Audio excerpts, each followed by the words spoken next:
But effectively, what I'm trying to say is the intense hypocrisy of the neoliberal establishment, which is not really even interested in sticking to its own neoliberal ideology. This is just 19th century power politics of crushing anyone who dares stand up to them and say a simple word, no. But I think that's actually traditional. One of the paradoxes of neoliberalism is that it's not new and it's not liberal. Exactly. And exactly. If you look at what you describe is a form of hypocrisy, but the same is true of saying that we should not support tax-funded institutions. The financial sector is basically tax-funded.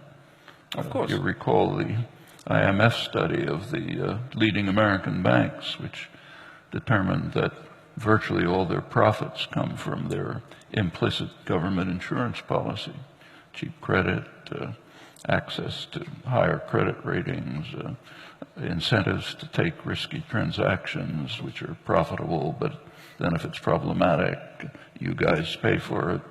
Or just take the basis of the contemporary economy, which actually I've been privileged to see developing in government subsidized laboratories for decades.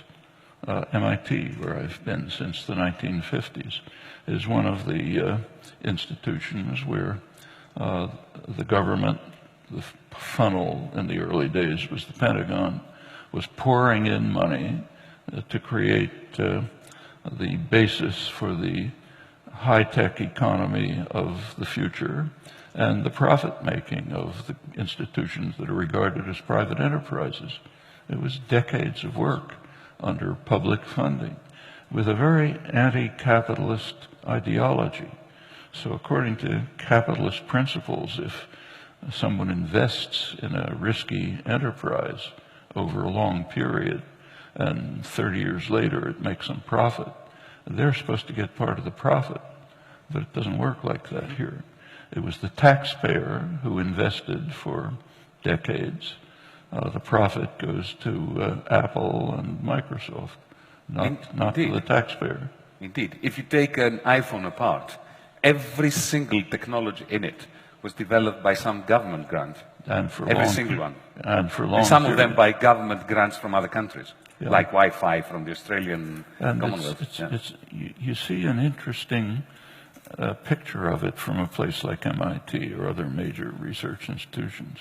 So if you walked around the building where I work 50 years ago, you would have seen electronic firms, Raytheon, iTech, others, IBM, there to essentially rob the technology that's being developed at public expense and seeing if they can turn it into something applicable for profits.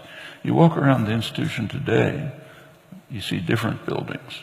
You see Novartis, Pfizer, big pharmaceutical corporations. Why?